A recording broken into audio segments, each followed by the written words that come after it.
1, 2, 3, 4, 5, 6. 1, 2, 3, 4, 5, 6.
February 12th, 2026.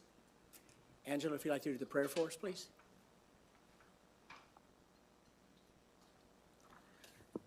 Good afternoon, everyone. Let us pray. Gracious God, we thank you for the opportunity to serve at JPS. As we gather, help us align our goals, guide our discussions, and encourage us to communicate with kindness, listen attentively, and act with clarity and courage.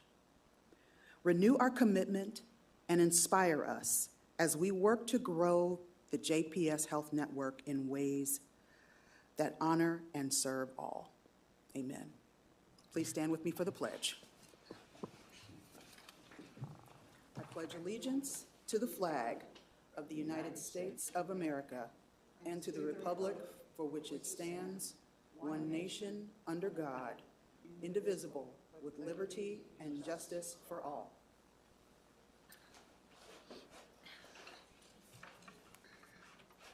At this point, we have no citizens here to speak? Okay. Motion to approval of Joint Board Manager Finance Planning and Investment Committee meeting minutes. Move approval. No further discussion? All in favor? Aye. Opposed? Motion carries. Board Chair report. As you probably noticed, DT and Dustin are not here, and they've asked me to attempt this position, and I will do my very best. One thing I'd like to introduce is our new board coordinator, hiding over there. There she is. Hi there. SB is what you're going to call her. So good to have you with us. Also, I'd like to, about a week or so ago, we had bad weather. A lot of companies didn't show up. My company did not show up. I was the only one that showed up that morning. Not very happy with them. But guess who did show up in force? The staff here. Never slowed down, never missed a beat. People get sick, people get hurt, and they depend on us being here, and our staff did it. So I'm very proud, very proud. At that point, I'd like to move to you. Thank you, Mr. Chair, and welcome, SB. So just a few updates of what's going on around JPS. Okay, we're going to go ahead and get loud. And as Mr. Chairman has shared with you, it's really hard to believe, given the sunshine that we have and the warm weather that's come on the back end of this winter weather. But I do want to take this time to thank the team that prepared for the winter event. It was led by Joy Parker, who is our Senior Vice President over Operations. But she really led the team through about 4 or 5 days of ice around here. I also want to thank our HR team for providing lodging, beds, and food for our staff that stayed overnight, but really does speak to the dedication of the JPS team. So thank you to all of our providers and our staff who helped us maintain great care and seamless operations during that time. So thank you. Okay, so we work hard, but we also play hard. And we actually, last week, held JPS Night at the Rodeo Stock Show. And I want to thank our foundation for having the pre-barbecue dinner for the staff before the show. And so you can see some of our team members here dressed in their cowboy hats and boots. Also want to thank those board members who attended the ribbon cutting for the Thrive on Crawford. This, for me, is really a career high in being a part of this great partnership that will provide affordable housing, not only for our workers here, but also for our community. And so I'd like to thank the board members that attended that. Of course, you can see DT there. You see Reverend Emerson there, Blake, you see there, Dustin was also there. And I would especially like to thank Trent Petty, our former board member, and Daphne Walker for the hard work that they did behind the scenes for a number of years and have really given us an outstanding product that will live on forever. Okay, we are beginning to start our 2030 strategic planning. For those board members who were here shortly after COVID, we had completed our last strategic plan in 2021. And so we will start planning for the next 4 or 5 years. We are doing some pre-work and doing a lot of community engagement and holding stakeholder meetings. And I wanted to bring this up because TJ back there, Grassetti, who oversees our strategy and business development, will be reaching out to board members to schedule time so that he can begin to share with you where we currently are in our healthcare environment here, and to hear your voice and get your thoughts as we begin new strategic planning for JPS. So probably Lonnie or Espy will reach out to you, but TJ will lead those sessions. We did complete about a 4-hour session with our executive team led by TJ. That was a great session in which we heard from our executives. We will then hear from our board and then also from our physician group. So, and last but not least, we are taking time this year really to delve into our communities and to be able to really carry out our mission, which is transforming healthcare delivery in the communities that we serve.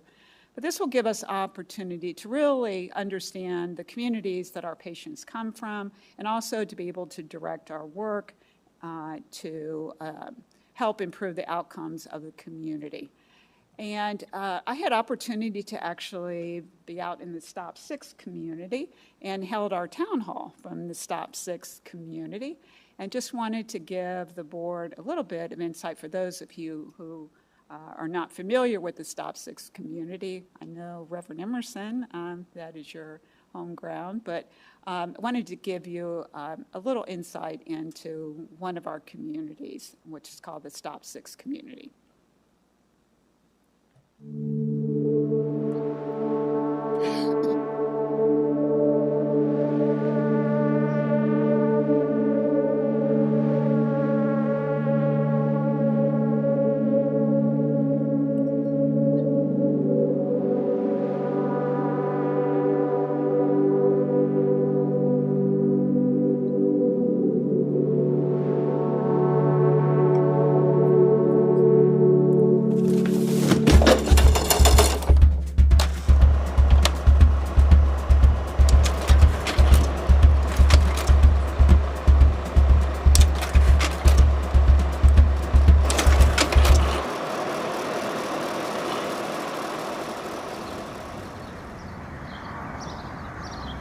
We opened in '94.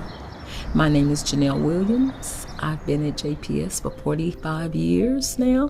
When I first started out as the practice manager, we had, I want to say, 13 residents, and we had 4 staff providers. We now have a total of 30 residents and 14 staff providers.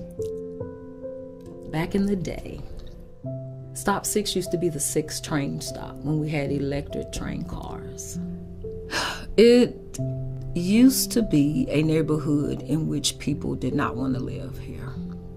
And it was because we had a lot of gangs. I was just so excited, that we were having a clinic out in the Stop 6 neighborhood. And I lived out here as well and went to school. So it was exciting to see something develop that was much needed in this neighborhood. We had a lot of sick people. They had no transportation. They didn't have any resources. And the community, I'm going to tell you, it was just They were here every day. It was like it was a show outside. It was something new, something needed, and they were just very happy, that we were bringing a community health center to the Stop 6 area. Walter B. Barber, she is who the clinic is named after. She was one of the board members, and it was very important because we had a lot of predominantly black people in the neighborhood that just was not getting the health care that they needed. And she was like, no, we need something. We need to bring the health care to our patients that are out in the communities that don't know anything about health care. Because we have established this clinic in the neighborhood and have presented it in a way where it's not something you can be afraid of. It's something that we're trying to help you.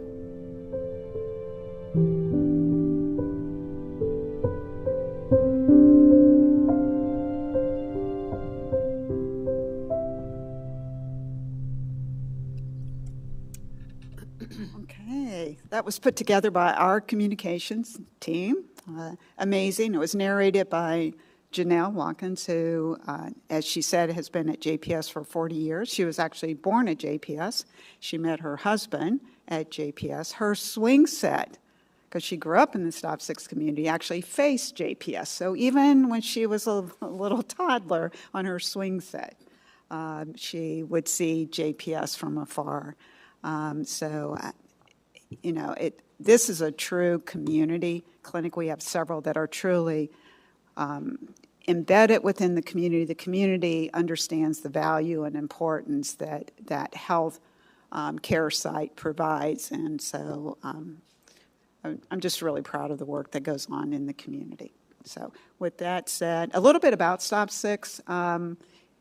Last year saw over 34,000 encounters, has a wealth of services that are provided out there, from pediatrics to adult to women's health.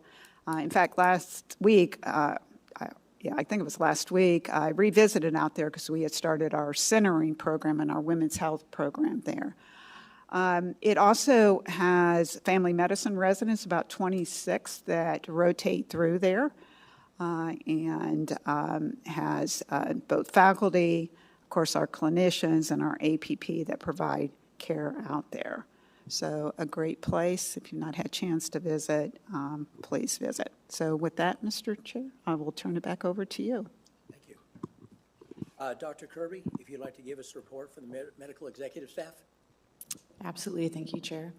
You will notice in your red folder, I have a memo from the MUC. This is an ask of approval for medical staff appointments and privileges.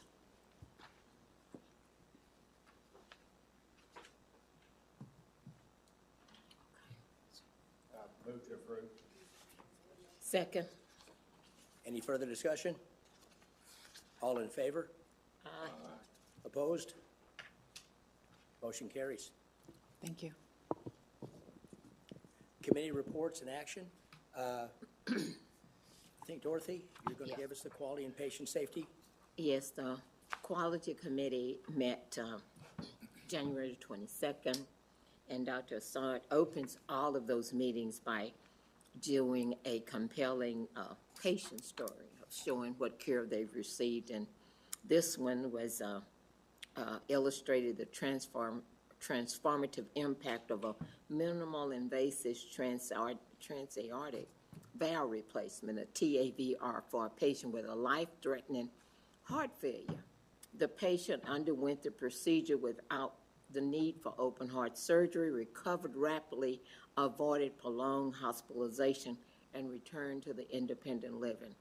That's really a great improvement because for us in providing that service. They did the 2025 cultural safety results. They reviewed results from the 2025 cultural safety survey, which achieved an exceptional 97% participation rate with approximately 5,900 respondents. The organization achieved an overall mean score of 4.17, placing it in the 85th percentile nationally. So there are ongoing efforts to further strengthen the clinical information flow across the team, were also discussed. They did a key component of the network strategy scorecard was presented. It currently measures include the NTSV C-section birth rate, unplanned 30-day admission, PSI 90, and hypertension control. Progress to date and associate actions planned to drive continuous improvement across these domains were reviewed with the committee.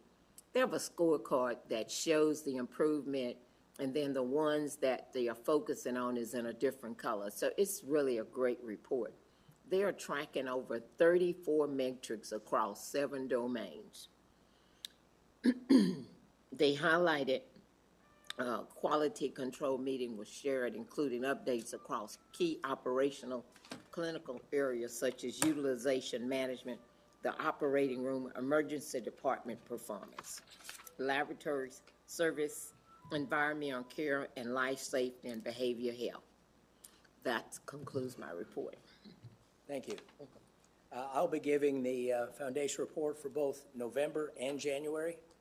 On November 6, 2025, meeting served as an introduction of the new foundation board members and an update on the annual foundation priorities. We began the meeting with a mission impact update. The foundation continues to drive meaningful community impact through our partnership with True Worth Clinic. The annual dedicated Women's Health Day served 226 women experiencing homelessness, making a record year and demonstrating continued effective collaboration in addressing critical community health needs. On governance and leadership, the foundation welcomed 5 newly appointed board members and elected the board officers. And we discussed foundation strategic priorities, including focusing on expanding community engagement and visibility, advancing fundraising excellence and sustainability, strengthening organizational culture, and increasing foundation board engagement to support long-term system goals. Obviously, I didn't write this. It's very professional. Okay. On January 30th, 2026, we started by receiving an update from CFO Kim Hodgkinson on financials ending December 31st, 2025. The foundation has begun the year ahead of budget, led by strong grant performance coupled with positive investment returns. The board was provided with comprehensive overview of the MFP by Network COO Jill Farrell. Many board members are new and had limited knowledge about the completed scope of the project. Jill walked the foundation board through the timeline, facilities, transformation taking place in the hospital district and throughout the county. We also discussed key fundraising initiatives. Obviously, MFP is the main focus on the foundation team. We were sharing how all of us are able to specifically engage to support the team's development efforts coming. The foundation is also hosting the inaugural golf tournament, April 13th. Everyone should be involved with that, please. I have information how you can support the tournament and be among the first to play on the newly redesigned course. The foundation team is also planning additional events throughout the year to meet its strategic priorities of expanding community engagement and visibility, advancing fundraising excellence, sustainability, strengthening organizational culture, and increasing foundation board engagement to support long-term system goals. Thank you. Reports and updates. The artificial intelligence, that is going to be tabled till the next meeting while we have a few more board members here at that time. And I think we have nothing when considering matters requiring board actions at this time. And to the best of my knowledge, anything else we need to? No, we don't have a consent agenda for today. All those items were approved. We have one item for close. Okay. At this point, it's 1:30. We're doing very well. If we can take 5 minutes and reconvene and close the executive session, please. Okay. Yes. That's what I just said. I thought we were friends. Alan, go ahead and close the. Ralph, I just